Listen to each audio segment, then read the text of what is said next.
Good evening, everyone. I'm David Suddjian, and welcome to Bird Bombs, helpful bursts of ID info.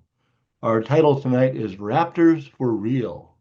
This is episode 34 of Bird Bombs, and I am happy to be joined tonight by Laura Stedman and Gigi Zarzuela. And Laura and Gigi will come in a little later on in our presentation, help with some review and discussion in our Let It Fly segments. And if you have any questions or comments as we go along or at the end, we'll have an opportunity to consider those. So use our chat for any questions and comments. So Raptors are the topic tonight. And I'm calling it Raptors for Real because I want to take a little look at how do we not only identify these birds when we have beautiful, lovely close views that we love to have, but more often, most often out in the field, we are a little bit more challenged. And so we're viewing the birds in circumstances that may not be ideal. And so what do we fall back on as our main ID points to sort through our different winter raptors? So raptors for real. And Colorado is a great place to study raptors, to go out and find different ones, to look at them, especially in the wintertime when we have a couple species a little more from the north. And it's just a really fun focus for this time of year, along with ducks. Ducks and raptors, I think, are two of the best things we have in the winter. I like this photo in the middle here. Some of these are kind of random associations of birds and birders.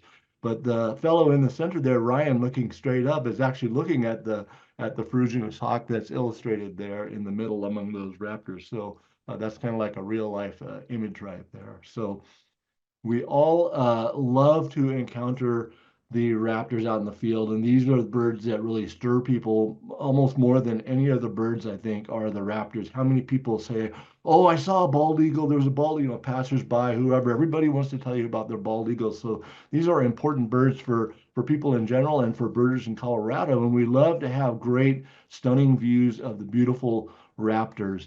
And here before we had the bald eagle and golden eagle, now we're bringing in some falcons here, the American kestrel and merlin and prairie falcon, and some harrier on the left, and red-tailed hawk, rough-leg hawk, and ferruginous hawk. Beautiful views of these birds. I love the assortment of faces in this particular slide right now with that overlay of all these beautiful different images of these hawks. And it's great to see them like this, but as we actually do see them, it's a little bit more compromised, shall we say. Sometimes we have those great views, but most often in the field, we're looking at birds that are at a distance, maybe leaving us, flying away from us, birds that are up high in the sky or maybe at disadvantageous lighting, or they may be partially hidden in trees. So we're a little more challenged. We may even have tractors rolling through and disrupting things. Now it helps to have the big cameras and the nice scopes to bring things in a little closer. But even so, it can be hard as the birds are hidden away in their different spots as we're out actually encountering them in the field. And sometimes, really distance is often one of the big things where some sharp-eyed person in your group's going to spot the raptors that are up on top of that bluff way far away. I love this image that Ted Floyd attached to one of his eBird checklists. And so there are indeed two golden eagles perched way up on that bluff. And if you zoom in far enough with your scope, you can enjoy them. But a lot of times birds are far away. So these are things that we have to learn how to deal with. And so what are the birds we're going to be talking about tonight? It's winter raptors. So we have a golden and bald eagles. Right away, I see we're going to the raptors for real type imagery here. And then we're going to have three falcons we're going to consider: American kestrel, merlin, and prairie falcon. And our harrier, northern harrier.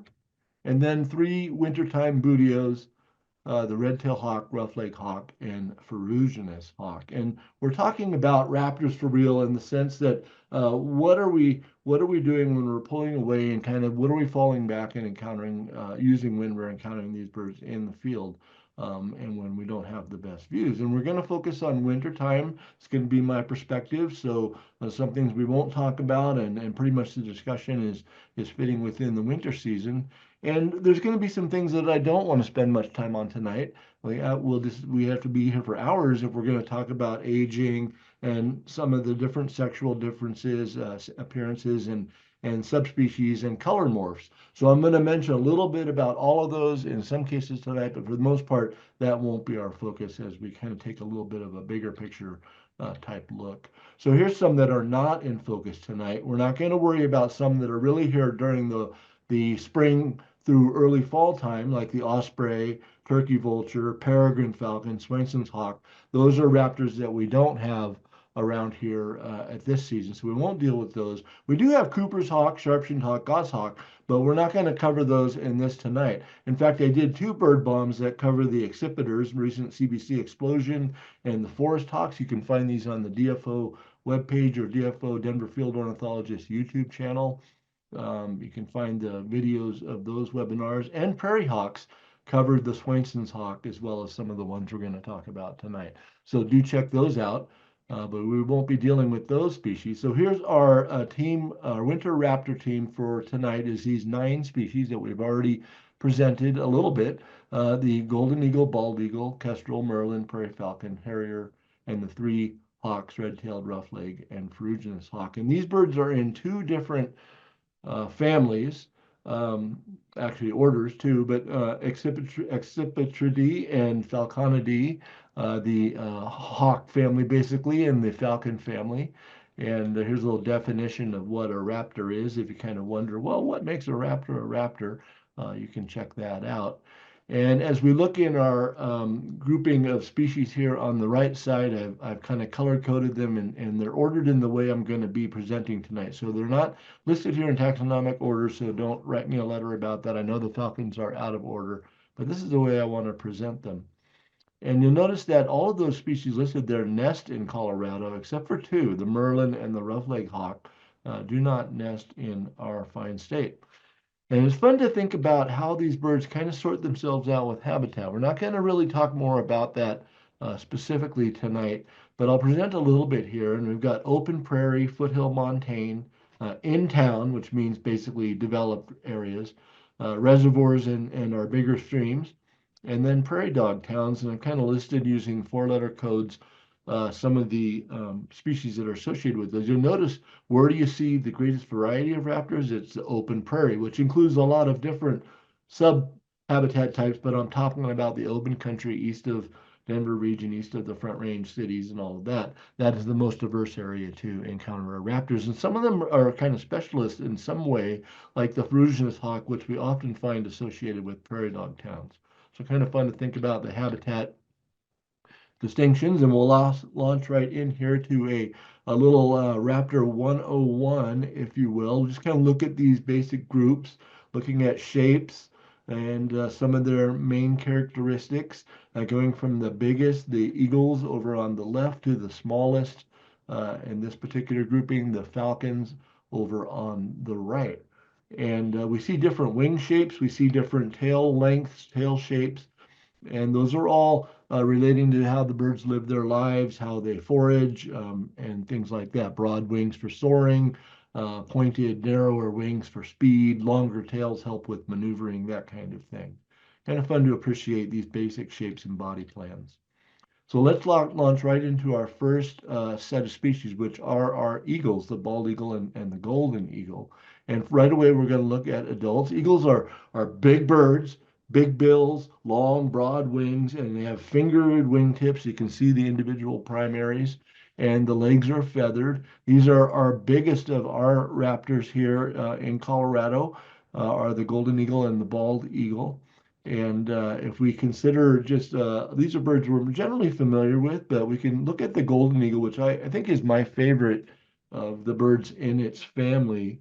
And they're just, I'm always excited to see a golden eagle. I can't say the same about a bald eagle. I love them and they're fabulous, but I'm not always excited. But so the golden eagle is really a sweet bird. You'll notice it's really, the adult's all brown, but it's not all the same shade of brown. It has some paler modeling happening on the wing coverts here that we often see. And notice that they have a golden nape. That's where the golden eagle gets its name. And not just the adults, but the younger birds have that as well. Some of them are very blonde looking and contrasty and really beautiful, like, yeah, so really blonde. And then they have a big bill, but you'll notice it's got not all one color like on the bald eagle, all yellow, but it's got some dark areas on the bill as well. The bald eagle, of course, everybody knows, white head, white tail, brown body, not the patterning or pale areas like on the on the golden.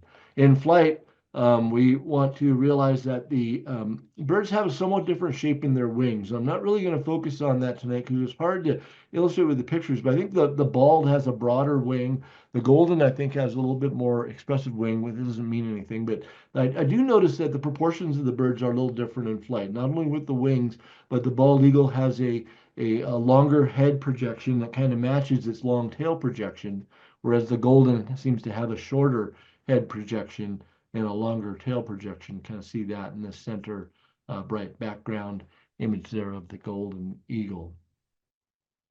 The golden also holds its wings up at a bit of a dihedral. So the dihedral is to have the wings angled upward. We think about that with the turkey vulture especially. The golden eagle, a little bit less of a dihedral, but it does hold its wings up at an angle there. And as it stops its flapping, as it's flapping along, it ends on that upstroke and ends in that little slight dihedral. So there is a little difference there between these two eagles. So now still sticking with adults and pulling it back, and let's just kind of look at their shapes. How do you know an eagle is an eagle at a distance? One of the things is the size, which can be hard to judge if it's all by itself, but usually you get a sense of, wow, that's a really big bird. Now, sometimes you're wrong about that, and you can look at kind of the shape of the wing, the very long wing. I call it a plank-like wing shape. It's just like a 2x4 or maybe a 2x6 or something like that, something a little broader than a 2x4. And so the shape of the wing is distinctive for the eagle, as is it's kind of slower wing beat as it moves along at a distance. So the golden on the left here again, and the bald on the right. And you can see even far away the golden nape on a golden eagle. Now, if it's really far, it'd be harder, and sometimes can even make the bird look pale-headed or white-headed even, but it's really just those gold-colored feathers on the nape. You can see in the upper right golden image, you can pick out that golden nape even in that far poor view, and certainly in the left top image there, you can see its golden nape. Even the bright part on the back of the crown of this perched bird in the tree, you can see its golden nape there. So, and then considering the adult bald eagle, even at a far distance, even as when flying up near the moon, for goodness sake, you can see the white head and white tail pretty well if you have some kind of optical equipment to help you out. And you can easily pick out the white heads and white tails of the adults in that group of bald eagles sitting there. So it's usually not a question with an adult bald eagle of who you have or what the identity is. It's a little more challenging with the young eagles. So here we have immatures of the two different species, and they both have different patterns of where they have white as their young birds and how that changes. And they each take like 5 years to reach an adult plumage. And so there's a lot of variation there. And I'm not going to deal with any of that about how this is a year 3 or year 2. Don't worry about that. But realize that the birds that are starting out all brown bodied are the juveniles that are in their first year or first calendar year um, after fledging. And so they're all brown like the juveniles that I have illustrated in the far left and upper right of the two species. And then later in the bodies, and then there's different areas of white that we'll look at. So the golden eagle has a pattern of white at the base of the flight feathers. So let's consider this juvenile bird that's on the lower right of the golden eagles, and it has white at the base of the primaries and some secondaries, and maybe a little bit bleeding into the coverts, but really pretty much on the flight feathers. And then the tail has a broad area of white that goes all the way toward the base of the tail feathers. All right. And we don't see so much white or anything in the underwing coverts. That's this big brown area here ahead of the white is the underwing coverts, and it's pretty much all brown. There may be a few flecks of white, but not much. So let's contrast over to the bald eagle on the right, and we see extensive white up in the coverts on these particular birds, and even some pale showing up on the belly there. And in fact, the bald eagles develop white bellies. You say it's a white belly, whatever, they develop the pale bellies at their intermediate immature stages. And so you'll see birds that look like that. And they often have kind of a messy look, the immature balds, compared to the golden eagle, which looks a little neater. As the golden goes from its juvenile age to an older immature age, it becomes less white. Eventually, the white is restricted to the tail area, and then there really isn't any at all. So a little different patterning there. So what it comes down to, white on flight feathers, golden, versus white on coverts and belly, bald. You'll notice there's also differences with their bill and some other things as well. So now we'll pull it back a little bit here, and our views are deteriorating a bit, but with these big eagles and these particular views, we can still work it out.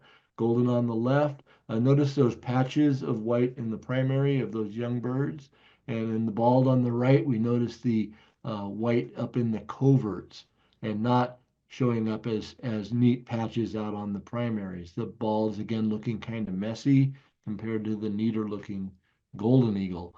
And the one in the middle here is kind of fun because we have both species. We have golden eagle above, a juvenile bird, uh, dropping apparently in this particular angle on a immature bald eagle below. And you can just kind of contrast the tail patterns, the kind of where the white is on the coverts for the bald eagle, out on the primaries for the golden eagle. So pretty different in those regards, even though they're big, both brown, big birds. All right, so we're going to go to our first Let It Fly segment here. I'll invite Laura and Gigi to join here, and we've already got an image up. And the question is, what are these critters?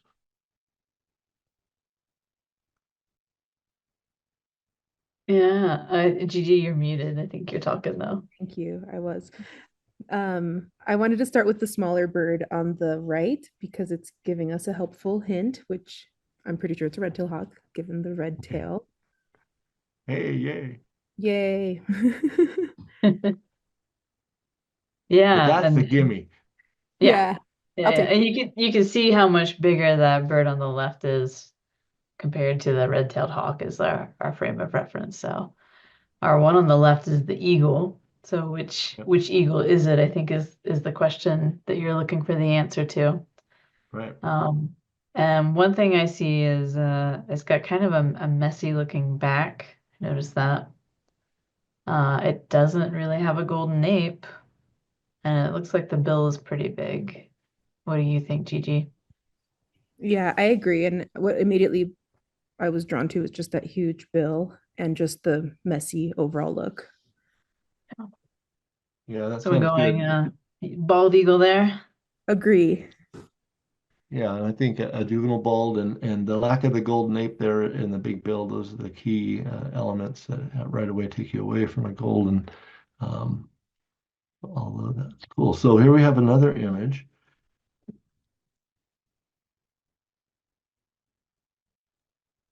So I think to start off with, both of these are eagles. And I say that because the one on the top has got those big plank wings. The one on the bottom, they don't, it looks like it's kind of twisted in the air, but those wings look huge and planky and flat to me. Right. I agree. I think Plank Lake is the perfect descriptor for the top right. And that paired with like just that lightness at the head, but not whiteness at the head, puts me at Golden Eagle for that one. Yeah, I'd agree. And I can also see a big white tail band with a dark outer band. Yeah, on that bird, which is also good for golden eagle. And we can And I also see noticed too, you mentioned the golden eagle wouldn't have dark, wouldn't have modeling on sort of the shoulder area, and it looks pretty dark. It's a little hard to tell, but I don't see any sort of modeling. Whereas on the lower bird, that bird looks messy to me. right, you're And you talking can about also, the yeah, underwing the one on the coverts. bottom, it looks real messy, and you can practically see its beak from half a mile away or however far away this is, right? So I think the bottom one is a bald eagle. I agree. Another thing we talked about was the projection of the head, which is longer.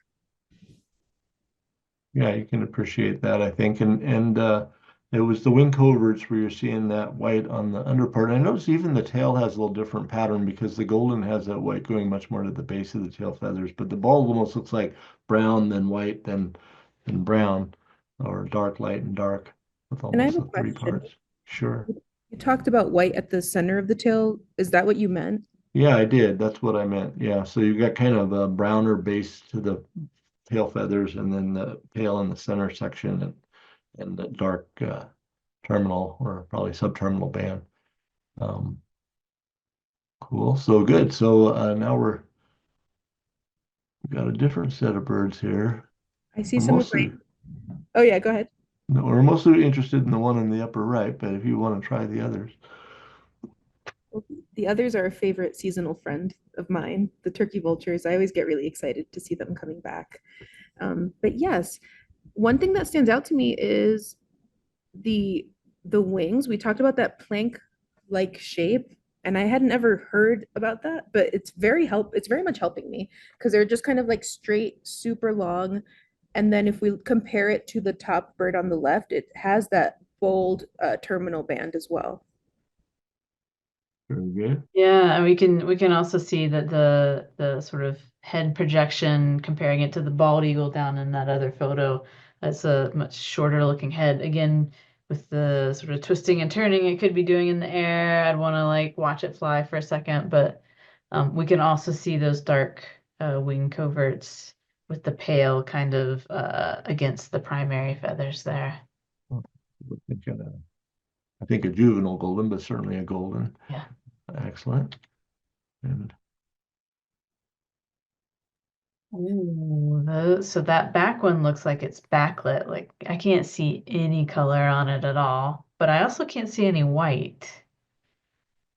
But I do see those plank-like wings on that top bird.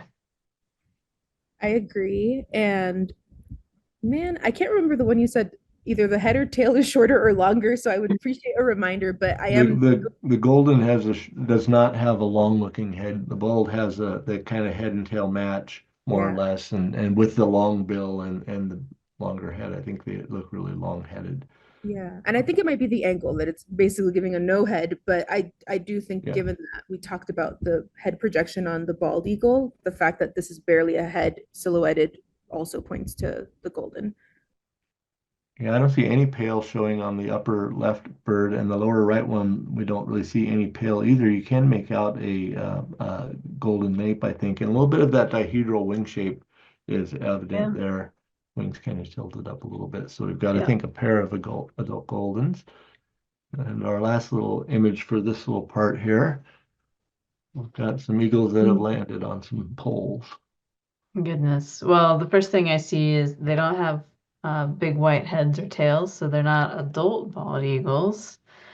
The next thing I notice is uh, I can't quite pick out any, I can't even really see a bill from this distance, and I don't really see a golden nape. But that one on the left, his head, it looks like it could be a little golden, but it's not really jumping out at me. Well, see, I see gold. I see You gold see there. gold. I do. Turning I it do. gold. You must have Yeah. better binoculars than me, Well, Dave. I'm biased because I saw the actual birds and I've looked at this picture many times. I can also notice that it's a little bit paler on the like where the wing coverts would be on the upper Oh wing yeah. coverts, and the golden has a kind of modeling of paler brown there, which the bald is lacking. So even though it's far away, you can kind of see that color difference consistently on both birds. So I think that's probably real. But yeah, so these are adult golden eagles. Um, Nice. and so we will, excellent. So that was fun. And we're going to continue on now into our next little group here. We've got our Falcons. And it just kind of makes me excited just to look at this page. I really love Falcons a lot. And I think the Merlin is one of my all-time uh, small short list of favorite birds. But we have here the Kestrel Merlin and Prairie Falcon. And we'll start with a look at the kestrel, which is not really a hard bird to identify, I don't think, by most people's standards, given, halfway decent looks. There are even some things you can use from very far away. But this is a species where the males and females look a fair amount different.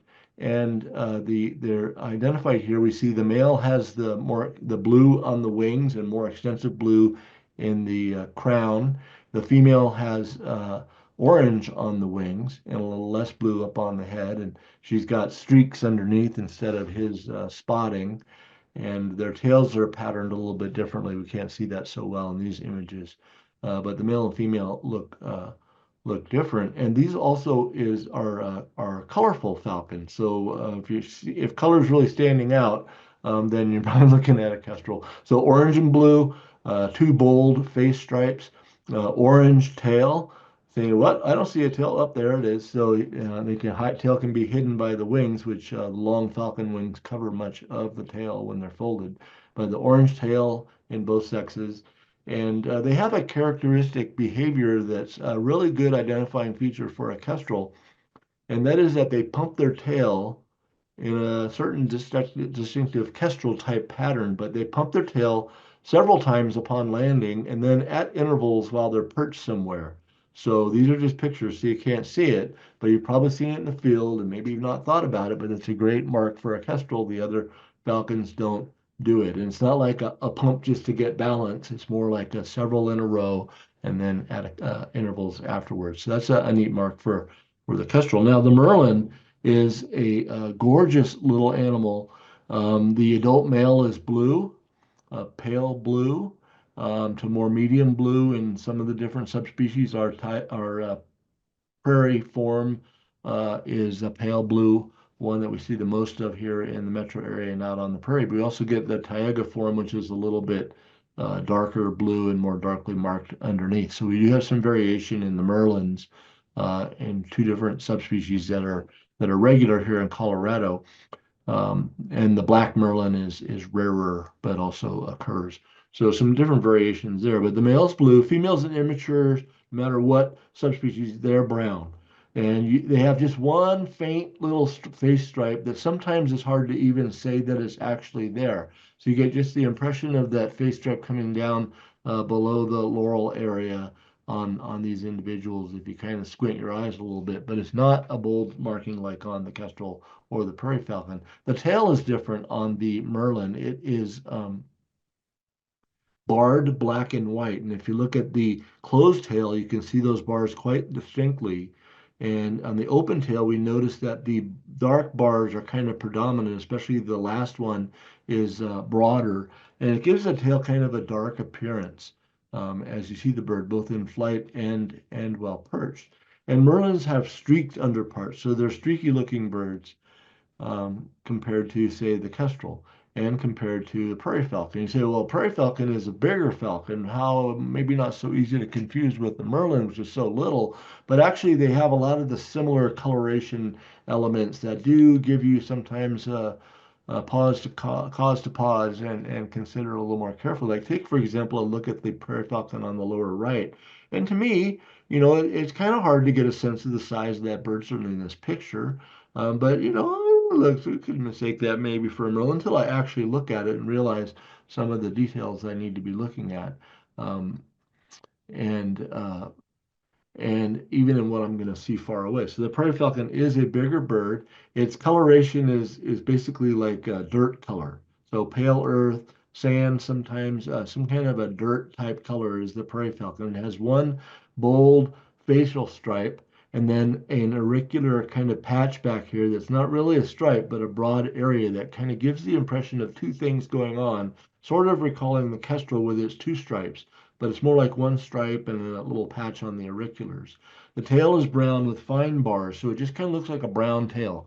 So we don't have a black and white barred tail like on the Merlin, but just more of a brown tail with very fine barring that doesn't particularly show up. Another thing that's distinctive about about the prairie falcon is it has dark armpits. So I'm using the term very loosely, and it actually is referring to dark feathering that extends well out onto the culverts, but the feather tract along the armpit area is called the axillaries, and there's dark feathering there is distinctive on the prairie falcon. We'll get them flying in just a minute. Another thing you can notice on their underparts, different pattern than on the Merlin, where the Merlin was streaked, the prairie falcon is much more lightly marked and often looks fairly pale underneath. It has coarse markings along the flanks and then finer, lighter streaks elsewhere on the underparts. So a little different pattern there from the streaky Merlin. And so the falcons take flight now, and we can appreciate their pointy wings. We can see a lot of the same features are helping us with the kestrel, the colors, the orange in the tail, the bold facial pattern, all easy things to see even at a distance, including the way that they pump their tail when they land is something really good at a distance. Kestrels also hunt differently than the other falcons. They will sometimes um, hover in place, looking down at the ground or wherever they're over, and basically staying in one spot in the air there. So different feeding activity. The Merlin has this nice compact shape in flight, and the black and white barred tail is something you can pick out even as the bird zooms by. And they have a very strong and direct flight as they zoom through. The Kestrel is a little different. Its flight is less strong, often looks a little bit buoyant in comparison to the Merlin, which is just shooting through like a little rocket. And then the prairie falcon, notice the brown aspect of the bird. It's got that falcon sleek shape, but it's got some heft to it because this is a bigger falcon. Notice the dark axillaries or armpits here would help us distinguish it also from a peregrine falcon that we're not considering, but it is a distinctive pattern among all the raptors we're looking at tonight.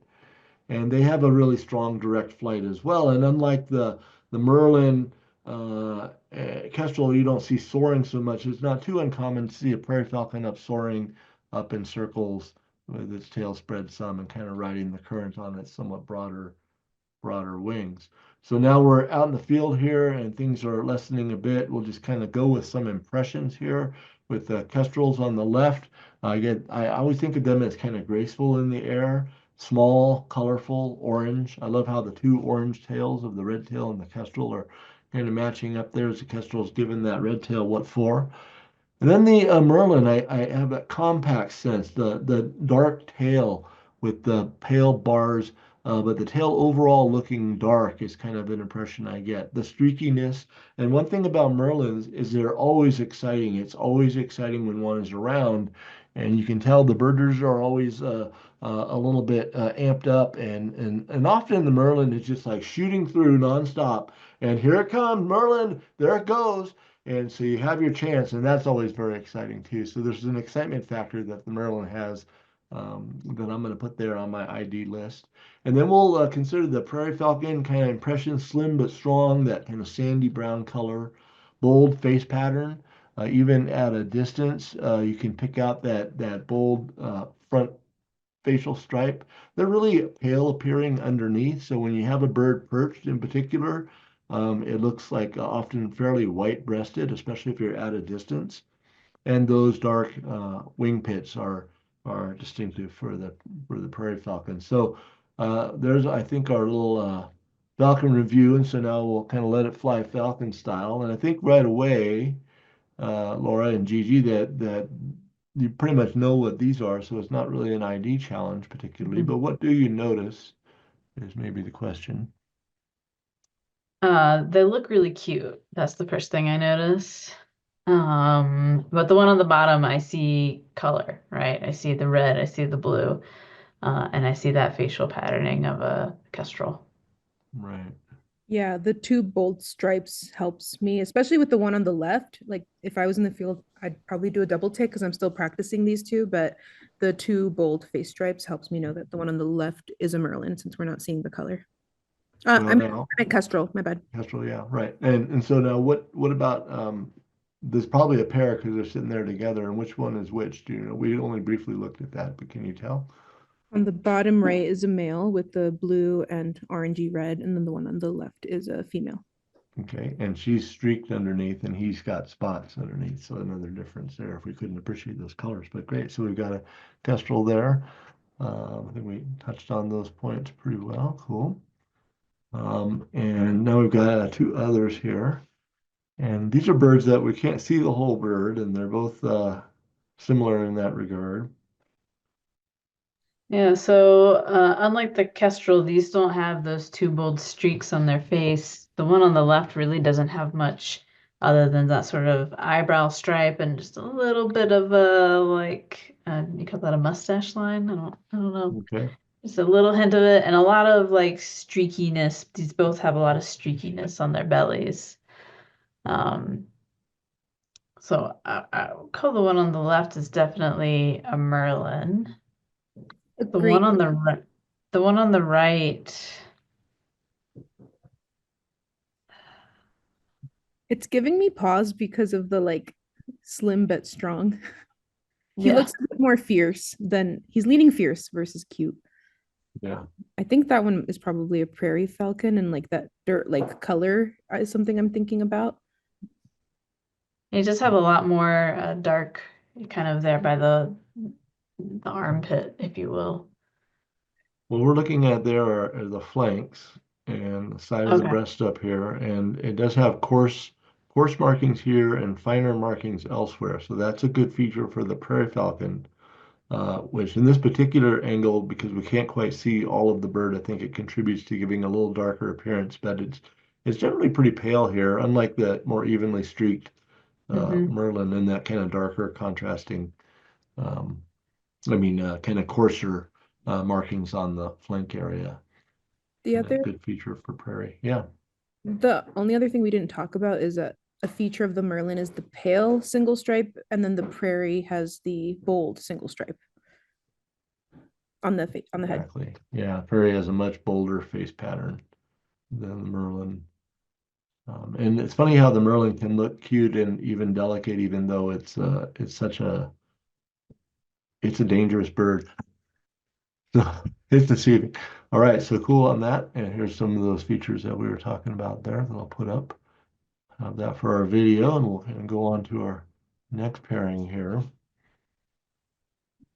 The So bird, go go ahead. ahead. Ah.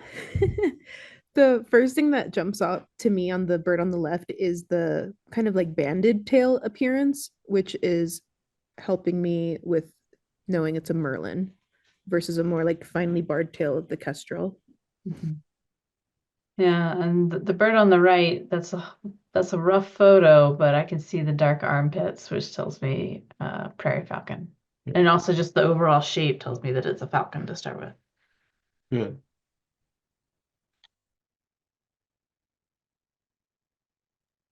That's really funny picture with the prairie dog. Poor prairie dog. I hope there's not a prairie dog under him. Who There knows? might be. The kind of like light supercilium with a single man, I can't decide if it's bold or faint, but the sheer kind of bulkiness You of it. can you Go can ahead. see it. You can see it, so that would tell you it's bold. I mean, you right away you Yeah, notice that stripe. Yeah, and like comparing it to the prairie dog size and like the dirt color puts us in prairie falcon territory. agreed. Yeah. Yeah. And we can definitely rule out kestrel very quickly because it doesn't have this bold facial markings, and then it doesn't have the brown or brown and blue spotted back, and also the size comparison. Right. And then just behaviorally, it's not too uncommon to see a prairie falcon down on the ground, especially in a prairie dog town setting. But you really don't see that with a kestrel unless it's just landed on something it's caught or a merlin. You just don't see them on the ground. So just behavior a little different there, but that's good. And then we got a last image here for this segment. I think it's cute. I know that's not a factor that you brought up, but Laura did, so I'm gonna go with it. Cute factor. That's how I bird. It's really cute.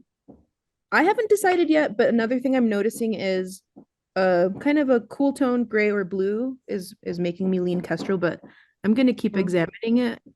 The The yeah, tail looks kind of black and white barred to me, yeah, which kind of pushes it towards Merlin.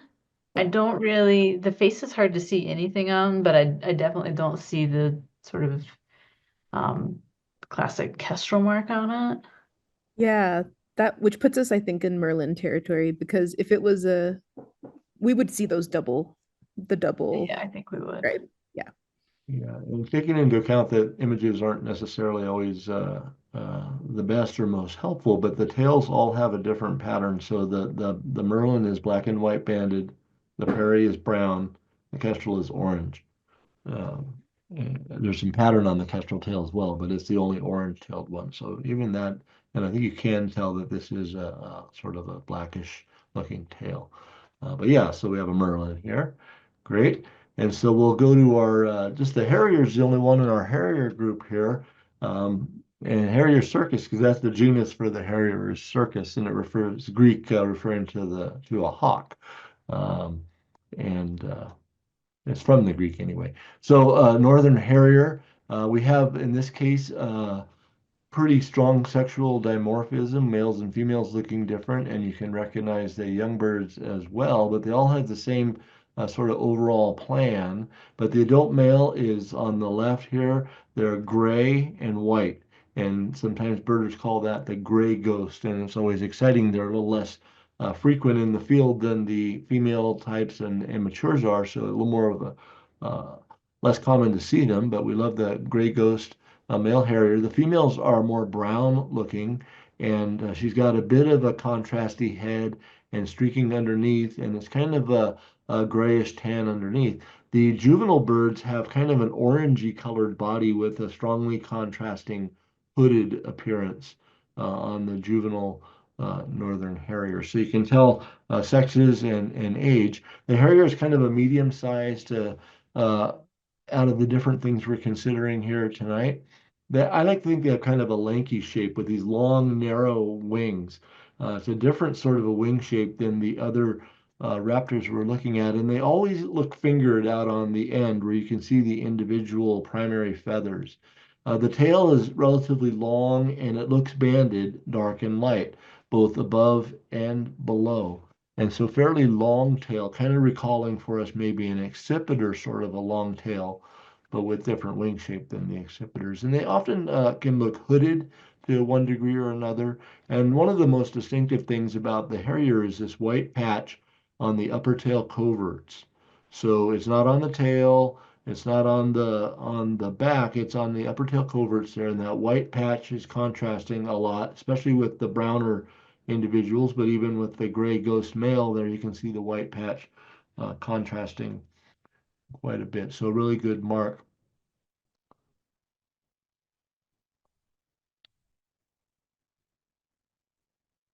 I think one of the things that's distinctive about the Harrier is it has a different face shape or head shape. It has an auricular disc, or sometimes people call it a facial disc, that's kind of owl-like, and it is contributing to uh, directing sound to the bird's ears. They hunt to a fair degree by using sound and sight. And as they're going low over the vegetation, characteristic Harrier behavior is to fly low over open country, kind of quartering this way and that, sometimes changing direction, sometimes kind of pausing and hovering and dangling their legs as they're trying to determine if they're going to try to drop down on something. So distinctive flight style. And they hold their wings up in a dihedral pattern.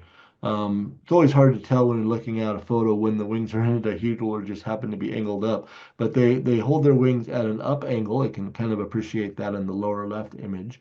And to me, they kind of look like they're hanging on their wings, like this bird on the upper left. The wings are always raised upward a little bit above the body level, and so it's kind of like the bird is hanging there from its wings. And of course, the white butt is also distinctive. The harriers, a lot of raptors will scavenge, but it is a method that often we'll see harriers taking advantage of, going out to some kill on the ice at this time of year, for example, and scavenging there. Although they can catch things on their own as well. The old name for this bird was the marsh hawk because it does have an affiliation with extensive marshes as one of its favored habitats. So we're not going to pull a let it fly segment right here because we've got just this one species. So we'll let that kind of serve. We're going to come back to the harrier a little bit later, I promise. But now we're going to skip ahead to our last grouping, and these are the buteos. So our three hawks, and right away we got to start from ground zero, and that's realizing that when it comes to the buteos, the odds are that it's probably a red-tailed hawk. The red-tailed hawk is far and away in much of the area where birders are active in Colorado, the most frequent of the buteos that we can see. When you get out on the prairie, the situation changes, and we'll touch on that in a little bit. But the red-tailed hawk is our basic buteo. We consider this a reference species, meaning it's one that we see a lot or regularly, and we come to know it well. So we can use it to help gauge different individuals that don't look the same, to appreciate differences with different species when we encounter them. So red-tailed hawk's an important one to know really well. It has these 5 basic marks. The orange tail, of course, giving it its name. Notice the base of the tail with these upper tail coverts are pale, a little contrast there, but orange tail, except which one of these is not obviously like the others. They all have orange tails except this one on the lower left. Now it's hard to see the orange on the tail and the one on the right. I'm not going to go into that right this second, but this one on the lower left is an immature juvenile red-tailed hawk, and its tail's not orange, but kind of tannish gray with those darker bands there. But basically the orange tail, the belly band is the marking of streaks going across the belly, which may be kind of faint and not really pronounced like on the upper right, or more strongly marked like on a lot of young birds. The dark patagials, the patagials are the feather track that's on the forward side of the inner part of the underwing. And so that's these feathers right here. They form a nice distinct patch on many of the morphs of the red-tailed hawk, and we're only just looking here at our light morphs tonight. So the patagial patch is an important mark for a red tail. And then the backpack V, or the pale markings on the back. Now notice there's different pale feathers going on the back, but some that are often the most prominent are the scapulars, and this is that backpack V on the red-tailed hawk. You can even see it on this flying bird above, right there. There's scapulars on the side of the back and forming that backpack V, which is a good mark on both young and adult birds. And then lastly, the dark head. The red-tailed hawk has a kind of a dark hood. Some red tails of some forms will have a pale chin and throat area, but they have kind of a dark hooded look, sometimes called the hangman's hood.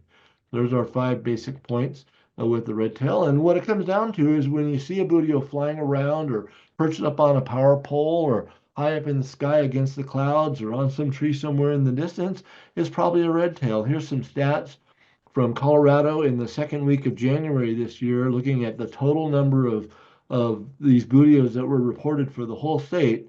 That kind of evens it out along different regions, and we see the red tail taking up 84%. So it probably is a red tail. It's even more extreme when you're in town here in, say, the Denver metro area and not out on the fringes where there's some open habitats, but they're like Denver CBC and the southwest part of the metro area has 100% of the buteos that were reported were red-tailed hawks. So when you're in town here, like along the Bear Creek Greenbelt in the evening, and you spot the hawk up on this emergency speaker that they've got perched up there. I think that's what that is. And hey, there's a raptor up there. It's probably a red tail. And you know, you're going to be right. Even if you manage to get a closer look, it's going to be a red tail hawk. And that's just the way it is in town. So it's a good adage to know. And we'll work from there, but we want to broaden it out a little bit by considering our other buteos. And I want to mention I do have a whole bird bombs just on focused on the red tail, going into that in a lot more depth. And so I do recommend that one. Check it out. But let's broaden it, our perspective a little bit here. And we got our red tail still on the left, but we bring in our other 2 hawk species, the Fruginus and roughleg. And among the different details that are listed here, one of the things that I want to just point out right away is you can go a long way in the ID from simply considering the main markings on the wing, patagial, comma, carpal patch. All right, there's some significant consistent differences there. But let's take a closer look. So the comma is this little mark at the tips, dark tips on these primary coverts, and it creates this little comma type pattern. And the Fruginus has that pattern. It has various degrees of marking on the underwing coverts, from being fairly light to being more dark, like the one to the right. While it has some markings on its patagial area, it's not a distinct patagial bar like we see consistently on the red-tailed hawk, and sometimes there's hardly any markings. Some Fruginus are very white underneath and have almost nothing, but at least a hint of that comma pattern. We see a pale head on this non-red tail, and we see a diffused tail band. So the tail's not orange, but it doesn't have any strong bands on it, but kind of diffused band out towards the end. And then if we look a little more closely at the head of the bird, we can see its beautiful yellow nape that projects well back behind, below the eye, and is a very prominent part of the head of the bird, along with a contrasting bright yellow cere on a large bill. Is typical of the Ferruginous hawk. And the adult Ferruginous are rusty above. The young ones are not, they're just kind of grayish brown. But this lovely rusty pattern you don't see matched by any of our other buteos that we have. Okay, so those are beautiful close views we'll consider as things get a little farther away, but let's shift over to our, notice also I pointed out this Buteo adult here next to this one because it has these dark leggings. So Ferruginous hawks have feathered legs, and on the adult, the feathers are dark, kind of a reddish brown, and on the immature bird, juveniles, they're white. So you don't have that contrasting dark leggings there on the younger bird. All right, so rough-legged hawk over on the right, the prominent wing feature is this carpal patch. It's this big, broad area out near the wrist here that we call a wrist on a bird, carpal patch. And notice that the rough-legged hawk has a more strongly marked tail band. The adults have a very distinct band. Younger birds have a fainter band, but it's more distinct than on say the Ferruginous hawk. They also have a pale head like the Ferruginous hawk, but it's a smaller head with a smaller bill and no rust patterning above. Sometimes the rough-legged hawks, super beautiful with these white, looking like a white-headed hawk with super pale head. Sometimes the head is a little darker. You can see those differences in some of these images. There are, we're not going to focus on the differences between the sexes too much here, but the male has some dark on the belly area, not more dark than on most red-tailed hawks, but some of the rough-legged hawks have this big dark patch underneath, forming a very dramatic underpart coloration. Those are both females and juveniles have a big dark belly patch there, and you see that, and you go right away, you've got a rough-legged hawk that you're looking at with a big contrasting pale head. Uh, just put up the word big there. Ferruginous is bigger than the others. You can also start to discern some differences in the wing shapes. We'll maybe look a little bit more as we go, but the Ferruginous has a way of the wing kind of narrowing as it goes out to the outer part. It's kind of hard sometimes to capture this. We're not going to worry about that wing shape point too much, but they do have some different shapes. Another thing that's distinctive is when the birds are seen from above, they have a pattern that's called 3 points of light. Now, this is a very prominent pattern on the Ferruginous hawk in the middle, especially when you have the nice contrasty rusty area on the upper wing. But you have 3 points of light, white out in the primaries on both wings, and then the largely pale tail. You also have 3 points of light with the rough-legged hawk, but they're less prominent, especially the white out in the upper wing is less prominent, and there's less white in the tail, so it shows a little less, but there's still 3. And even in the red-tailed hawk, there's 3 points of light, but on the immature only, usually. And you can see, you can tell this is a young bird by the banded grayish tail. And the immature red tails have the same kind of pale window that we see in these other hawks, but not as white. It's more pale and not as pretty or prominent as on the Ferruginous hawk. So 3 points of light is a good thing at a far distance to pick up as you're watching the hawks. And maybe you can even see in some of these pictures now as we're taking a step back and we're going to just briefly consider what stands out. Red tail, that orange tail, if you can see the color at all, the hood, the patagials. Look at that pattern on the underwings on these pictures going across from the patagial mark, the comma, carpal patch. So really different patterning there. With the Ferruginous hawk, you can appreciate here how it presents as very pale underneath and often very light-headed. And there's our 3 points of light on that nice flying bird up above. Going over to a rough-legged hawk, we see is also another pale-headed bird with those dark carpal patches, dark belly, sometimes dramatically so, and dark tail bands, more contrasty than on the Ferruginous hawk. They often look like they have a smaller head and bill, and they sometimes, to me, they look like they're dainty. And one of the things that's distinctive about a rough-leg is it sometimes will perch, often if it's going to perch in a tree, And these are birds that like open country where there's not a whole lot of trees, but there often are some trees around somewhere. And it'll perch right on the tip of a branch, right on the uppermost apex of a branch, maybe on the very tip of the tree. And notice red tails also will perch out far on a branch, but not standing on the very tip of it in the manner that the rough-legged hawk does. And the Frisian's hawk being heavier can't do that either. So it's actually a behavioral difference that's pretty cool. You might pick out at a far distance by how the bird is perched in the tree. So I think we're going to go to our hawk let it fly review here. And the identification probably isn't too challenging here, but we'll see what you guys think when looking at these pictures.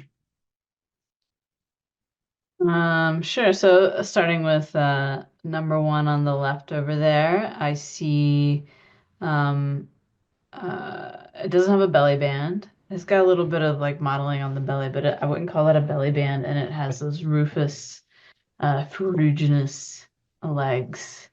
And it doesn't have a hangman's hood like a red-tailed hawk, so I would call that one a ferruginous hawk.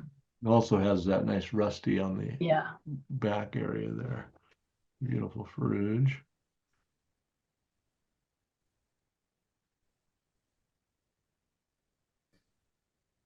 I'm noticing immediately the pale scapulars, like that backpack V, but otherwise it's not reminding me of a red-tailed hawk. The head looks small. The bill looks kind of small. Bill does look dainty on that on number two there. Mhm. Yeah. And Tail it looks- doesn't, the markings on the upper parts are kind of indistinct, aren't they? They're not, you have a little bit of that V suggestion, but it's a little more tenuous. Yeah. and the- It really doesn't have that like the hangman's hood, if we call it that, of a red-tailed hawk. And the tail, I don't see any red in it, and I see black and white. Mhm. So we're gonna go rough-legged on number two. Second. Well, does that make three automatically a red-tailed hawk then? No, I see a belly band. no, you. um, it's perched in that manner that you described. Like those twigs look not strong, and it's perched at the top. But it's Um, not at the tippy tip end, is it? It's actually standing a little bit laterally. That's a little hard to judge. But see, like a tippy tip end would be like one of these little twig ends right here. And you can see its feet are attached onto the stem. But aside from that, we said red tail with a belly band, and but even in this poor light, what else stands out? The dark head stands Yeah. out to me, and I I can't see the I red can't see tail, belly- but it's I can't there. see the belly band. Can you put the your mouse on it, the cursor? Well, this is whole dark, so I'm going across here. Okay, It's a thick one. got it. I thought it was facing away at first. Oh, that's a funny thing about photos. And sometimes when they're in the field, isn't that discussion? Well, is it facing toward us or is it facing away? We can't even decide that basic fact. That's a clue as to how Is challenging. that actually a bird? I know, really. So, but that is a red tail facing toward us. And so now we've got some flying birds here. Ooh, fun. Not necessarily in the same order as the upper three. Yeah, so just kind of glancing at them, number five, the one on the right going out of order here, the thing that jumps out at me are I learned those marks as polka dots. I think you call them carpal patches, which sounds more Right. technical. Okay. So these big, Again, Laura going to the cuteness factor on birding, the okay. polka dots. So that to me says that's a rough-legged hawk. Get excited. Right. They're very dramatically marked Yeah, birds. and I'm also noticing that really bold tail band that you were discussing earlier. Uh-huh. Yeah. Yeah. So we have the carpal patches as an obvious mark on the wing there. What about the other ones? Yeah. So, but I was gonna say the one all the way on the left, number 3. I notice immediately the dark patagials, which is helping me roll in like a light, more possibly juvenile red tail hawk. And apparently, I might be right. 84 to 100% correct right now. Yeah. And the others don't have a distinct patch like that. So if the fruginous has, the patches, the pattern is completely different on the rough leg with the dark carpal patches. But the fruginous, if it has some darker feathering there, it's not going to be a distinct, really set off patch. It's going to be more blended with other modeling around it. So you never Yeah. quite get that effect. So that goes for red tail, and then kind of suggests the one in the middle might be ferruginous. But what is good marks for that middle one if it is a ferruge? Yeah, so the thing that jumps out at me is that belly does look really white. The wings look kind of messy, so like maybe I don't know what's going on there, but the belly looks really white, and I see those dark rufous legs or pantaloons, if you will. Okay, so an adult, I'm um, tickling on pantaloons. yeah, and there's our comma mark. They're common, We've yeah. got carpal patch, comma, patagial, and that those marks are on the underwing coverts, and it's kind of a variable on the ferruginous as to how much marking there is there and kind of exactly what it looks like. Then here's a It little, also looks like it has that oh yeah, 3 points of light. You yeah, could see on the Oh wing yeah. on the yeah, left, and then that just a little light bit going. here. Yeah, 3 points. Yeah, so that's a great mark for a flying ferruginous. You do want to consider that others can show it to a degree, but especially when you get the rust combined, it's unique. So we'll wrap it up with a little Raptor round robin here, meaning it won't be any particular group, and see what you can come up with. Okay, so this first photo here, we've got two very different birds. The one on the right is a very light bird. It doesn't have a belly band. It doesn't have the patagial marks. It does have the comma. I can't really see the like red rufous leggings, and I can't really see the 3 points of light, but those comma, the lack of patagial bands, that to me says ferruginous hawk. The 3 points of light is mostly from the upper The side. other So you side wouldn't usually, see right? that. Yeah. And the immature ferruginous, which is indeed what this is does not have those pantaloons, or they're Yeah. white. It has white pantaloons, so it's got its underwear on. You don't see the contrast. But if it was an adult, you'd see a nice kind of reddish V. The legs would Yeah. form a little V right there, which is really kind of a cool thing. But see, so ferruge up on the upper right, and what about on the left? Yeah, so go ahead, Gigi. I'm a little thrown because I think what I'm noticing first is the tail, and we talked about on the bald eagle, lightness in the center of the tail. But I feel like I would also expect a messier under, but it could just be really young bald. The other thing that jumps out at me is Well, I, I'm gonna cut you off. What right away is all wrong for a young bald eagle? it would be way messier. And it would have white on the coverts here, right? Yeah. Yeah. So that is a difference there between that. So that, but you know what? I think when you're thinking about like the dark base and then white and then dark on the end, these are actually what we're seeing pretty much all here is the feet, and not really seeing the white under, but it is a pale base tail there. It's a little hard sometimes to tell in the photos. The short head is also something I wish I would have like. It would have leaned me toward Mhm. golden eagle because it is shorter looking than the tail, Yeah, that's a good and feature it's like there. a really even under, unlike a young bald. Yeah, Yeah. so our weight is on the flight feathers and pretty much lacking. Not quite sure what's going on right there, but pretty much lacking on those underwing covers. So not it's a neater looking bird. Well, so we got a immature golden, immature ferruginous, and now we've got somebody else. Looks like it's like the end of the day or early in the day, low light. Yeah, so the long body shape of this one to me suggests falcon to start with. And then we see that head. And I think like that one that we looked at earlier, Gigi, where it was sitting there with it was like sitting there with the prairie dog, and we could really see that facial marking. I feel like I can really see the facial markings on this. Um, but it doesn't yell kestrel to me because it's just kind of a brown bird. What do you think, Gigi? I agree. It also looks bulkier. It is hard to tell scale because I can't tell Yeah. quite what it's on. It almost looks like it's like a something you'd drive a car through on property. But it just looks bulkier than a kestrel. And yeah, that single bold stripe, we'd see too if it was a kestrel. So prairie, I totally agree. Cool. Yeah, those are like 4x4s there or something. So those are pretty big hunks of wood. So Yeah, and I like that pointing out the falcon kind of shape and those long wings coming down almost as long as the tail. This one was taken on a DFO field trip in Pueblo West on January 1st this year. I remember this bird. He's tricky, right? But I feel like I'm ruling out prairie because it looks petite and there's not a bold marking on the face unless the ankle's funny. The general like faint, non-contrasted head is pointing me toward Merlin. I would agree. And it's got a very streaky belly, and um, if it was a kestrel, I might expect to see a little bit of orange. The lighting could be funny, but I would also expect to see some facial patterning, which is just sort of lacking. Yeah. Cool. Yeah, they're Merlin when they're sitting, sometimes they're like looking all around and just kind of hiding, waiting to do something dramatic. So here's another one. Oh, you said this one would sneak back up on us. Uh-oh, you know what it is. I happen to love this bird. I just think they're so graceful in flight.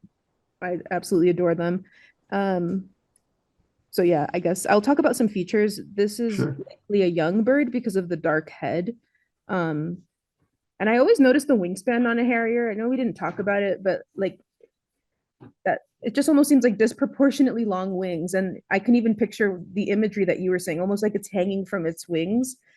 Those wings look like they're held well above the body, almost like detached and overlaid. Yeah. Yeah. Long tail too. Yeah, I was gonna Almost say that long tail is usually a good clue for me when I see one fly by.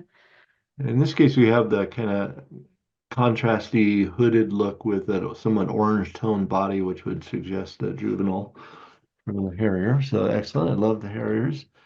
I'm with you on that one. So what about this pair up there on pole 185? belly band is what I'm thinking on the one on the left. So that helps me. Um, although I can't tell if it's got boots, leggings. I think I stand by seeing a belly band. I would still say like it's a pretty pale red tail, but I might be wrong. So, okay.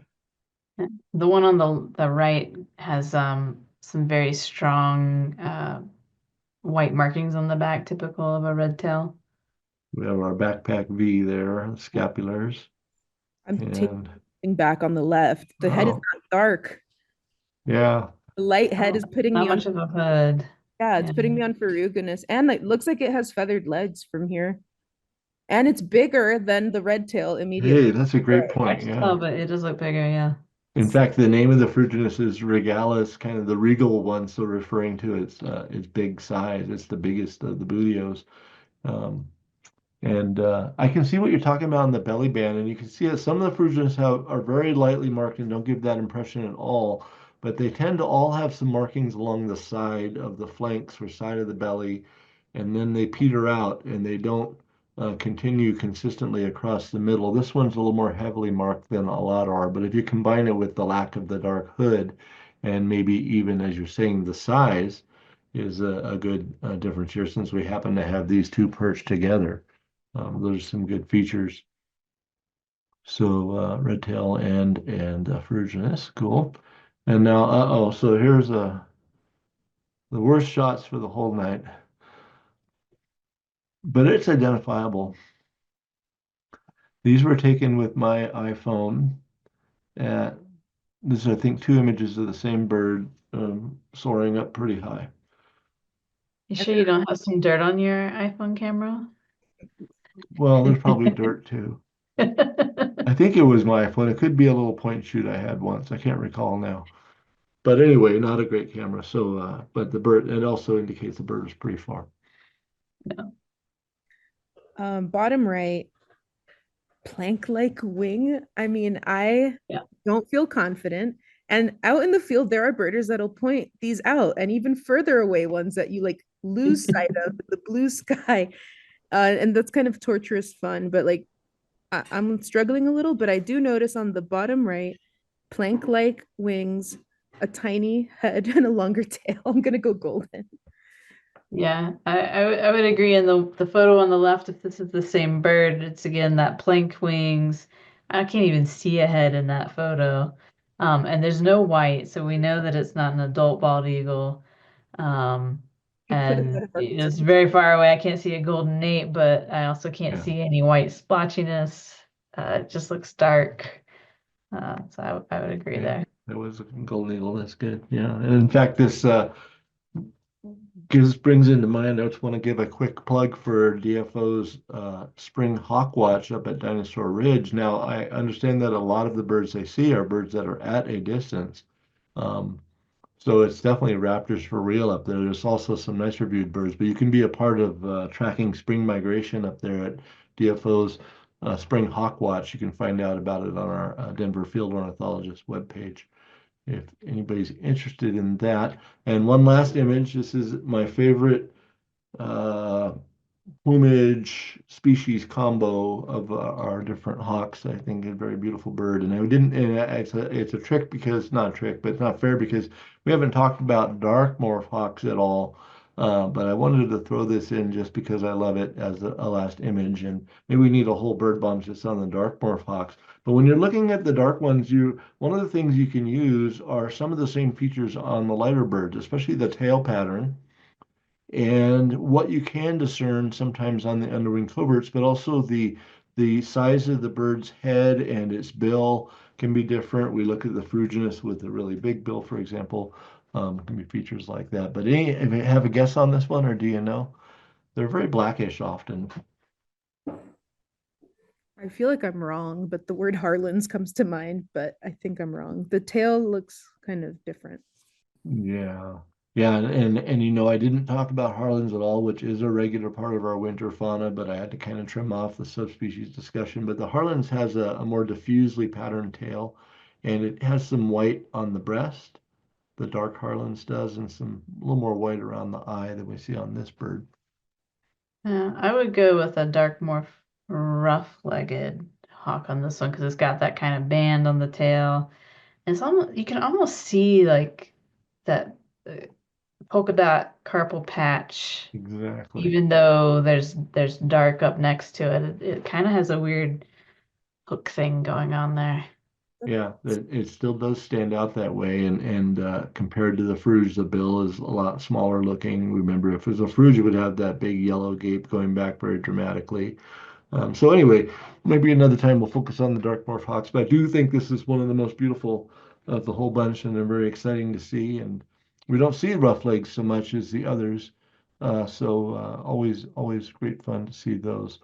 All right, so I think that's going to be wrapping it up. I want to say a big thank you to all the photographers who have whose images were used in tonight's program. Hopefully, they're all credited correctly on each slide. Thank you very much. Couldn't do bird bombs without the great photos, so that's really appreciated. And going to look ahead to our next bird bombs. I'm going to be skipping February. We're going to skip ahead to March, and March 13th we'll have an episode titled "Colorado ID Masters: The Spring Edition." Maybe I'll change the name as we go along, but we're going to focus on a little bit some spring migration ID challenges that are on our radar screen as we move into the spring season. So do check that out. I'll have a registration link up on our DFO page shortly. Not right yet, but they'll take care of that soon. So thanks everyone for watching. I'm gonna stop my share and we'll see if anybody has any questions or comments, or if you guys do. Yeah, sure. So, if you do have questions, please drop them in the Q&A. And Gigi, if you have any questions, feel free to shout them out too. Cassandra had a question.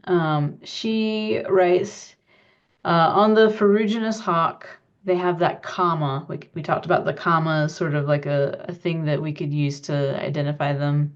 And she said that it looks similar to the sort of similar comma-shaped pattern on a red-tailed hawk.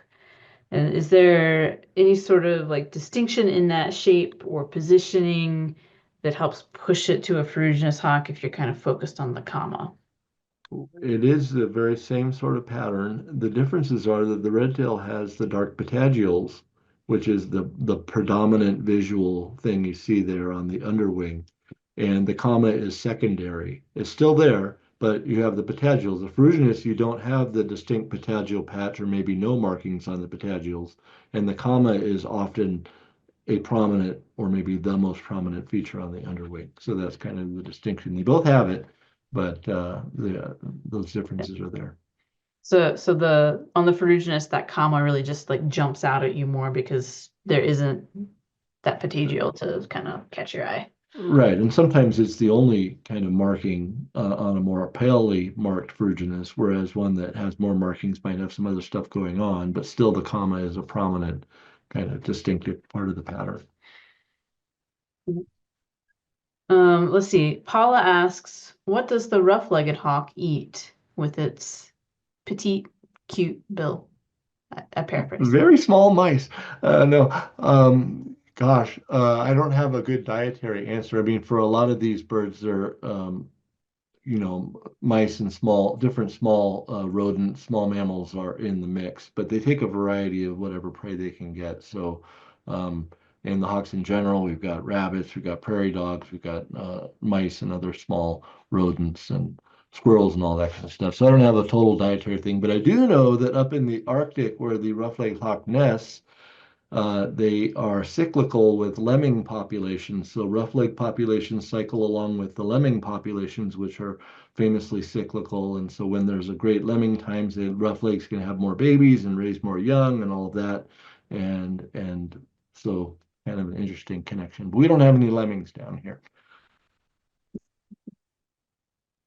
I have a question. We didn't really talk habitat, and like I feel like I don't see rough-legged hawks very often. Where would be a good place in Colorado this time of year to seek them out? Yeah, great question. And I wasn't really able to focus on the habitat too much. And while a lot of these birds like open country, there are habitat differences. The roughleg is really a prairie in our part of the world. It's a prairie hawk, and you find them associated with large open areas. And so generally in and near town, you don't have them, except in some areas where it's good raptor habitat, and you might see one here or there. But if you really want to encounter rough-legged hawks, you want to get out eastward, and some of the eastern counties in Colorado are the best places to find rough-legged hawks. And in some winters, since they do vary in their numbers, you can actually see quite a few. I've had day trips out to far eastern Colorado where I've seen nearly 30 rough-legged hawks. And another year I might have only seen 3 or 4, but they're more consistently found out there on the prairie. And you want kind of open grass habitats without a lot of trees around. That's kind of their thing. So if you won't see them so much, for example, along the Platte corridor out in the prairie where it's all the cottonwoods, there's a lot of red tails there, Harlan's red tails, but you get out in the open spaces, and that's where the roughleg likes to be. And it makes sense when we think where they nest is up in the Arctic tundra, and there are no trees, there's rocks and different things like that, but they're like wide open spaces. Thank you for that. And Michelle dropped in the Q&A that she saw 2 roughies at the Arsenal this past weekend. So that's cool. And I guess a really good cold weather activity since you don't Yeah, have. and the Arsenal is a great spot because you've got a lot of wide open terrain there, prairie type country on the tour loop. So it's a good place to try to see those birds. Well, that's fortunate for her. Great. Yeah, I know I've had like the DIA owl loop and kind of that area, Bar Lake out on the plains before too. Cassandra asks, the Merlin looks a little bit like a juvenile Sharpie or Cooper's hawk. It's kind of got an accipiter, whatever we're calling them now, vibe. There are like the white eyebrow is different, but are there other good things to really pay attention to know I've got a Merlin and not a young Sharpie, young Coopers? Yeah, it is a good observation. I do think in particular the sharp-shinned and Merlin have some similarities, especially the male sharp-shinned and kind of the proportions, but they are different in their shape. So the falcons have pointed wings and accipiters do not. They're rounded, much more rounded looking, where you can see the primaries and things differently. And so a different wing shape is one thing that's different if you have the bird flying. And of course, the accipiter has a characteristic flight habit of flap, flap, flap, glide, flap, flap, flap, glide, whereas the Merlin is boom, shooting through like a rocket, nonstop wing flaps. So different flight behavior. And then proportionally, the Falcon has the longer wings than the accipiter. So a Sharpie is going to have shorter wings that don't extend so far down the tail. So you see a lot of tail showing on a perched sharp-shinned hawk, for example, or a Cooper's, and not very much tail showing on a perched Merlin because the wings are fairly long and they go almost toward the tip of the tail, not quite that far. So wing length is also different. I think if you look at the head patterns, you'll see that they give a different look. The Some of the accipiters have a pale eye, which the Merlin does not. Those are some of the differences that stand out. It's a good observation, though. There are some similarities for sure. Yeah, awesome. Judy, do you have any more questions? I don't see any more coming in from the audience, so I guess All that's right. it. Thanks, David. Well, thank you both for joining in and taking your turns on the hot seat there and discussing the birds. Very helpful. And thanks everyone for watching, and hope to have you back in our March 13th bird bombs on spring migrants. And good night.